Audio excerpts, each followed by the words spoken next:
is some modes of suffering are just plainly unnecessary. If you really think about it, I do believe that.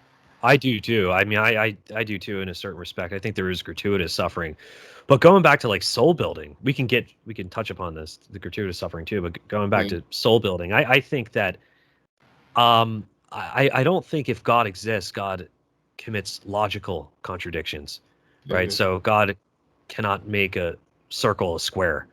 You know what I mean? Or like a triangle, a circle, 2 + 2 = 10. But what's really not talked about, I also don't think if God exists that he would commit ontological contradictions.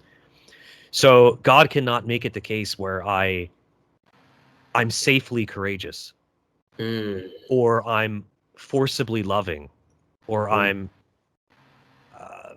respectfully disrespectful. You know what I mean? Those are just some things that come to mind.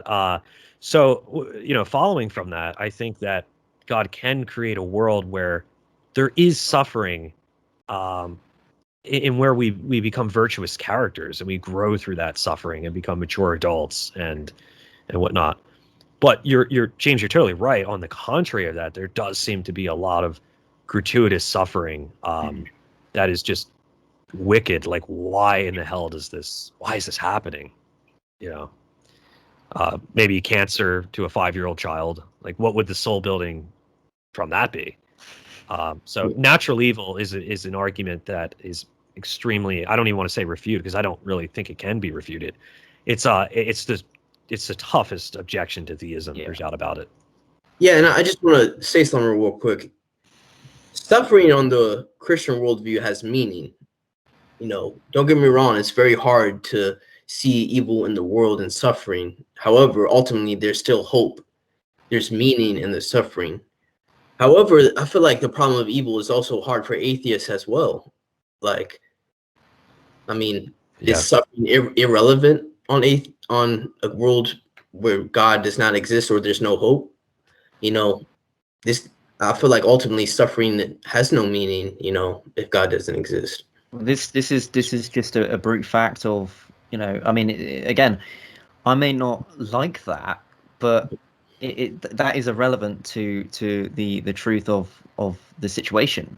And I also want to comment on the sort of thing that, under the Christian worldview, suffering is justified. I find that very difficult to get on the side of that, because we have to think about how many children, how many people have been tortured and who have screamed and prayed that the suffering would have ended, and it never did after 30 years. And so the claim is really there that you're saying, or the argument, I guess, is just that it was all meant something, or all meant, I mean, I find that very, very, I don't know, it rubs me the wrong way.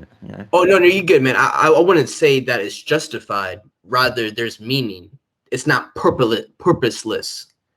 So, like, for example, Cain and Abel. Like, Cain killed Abel.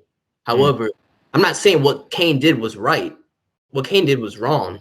However, there's still hope for Abel in the afterlife. Yeah, no, I agree. I was saying all of that under that exact assumption. I didn't mean that you were directly saying that it was justified, but my point still remains, insofar as I think it is denigrating the person's subjective emotional experience of their life being taken away, tortured over. There are cases of somebody being tortured for over 30 years, praying to God, nothing happened, and to say that will all be, in some way stringed together, all sorted out, all reconciled. To me, that is, I don't know. I mean, it seems I just get very uncomfortable with that kind of view. Oh yeah, I agree with you, James. In a way, like, there's an intellectual side of the problem of evil, but there's also an emotional side of the problem of evil. And a great passage is in the Brothers of Karamazov with Alyosha and Ivan. It's great. In a way, like, there's theodicies for the problem of evil, how, like, evil is a privation of good, or what we've been talking about, soul making. But sometimes we need to show empathy. Sometimes we need to comfort those who struggle with the problem of evil. When Ivan is talking to his brother Alyosha, he's saying, like, why would God allow this, and everything like that. And he does respond to theodicies, like the soul-making theodicy we've been talking about. However, Alyosha just comforts him. Doesn't say anything, doesn't give a theodicy, doesn't talk about the intellectual side. Alyosha just comforts him. And sometimes we have to do that, you know? And I feel like Dostoevsky showed the emotional side of the problem of evil. Sometimes in universities or on YouTube, we talk about the intellectual side, but we forget the emotional side.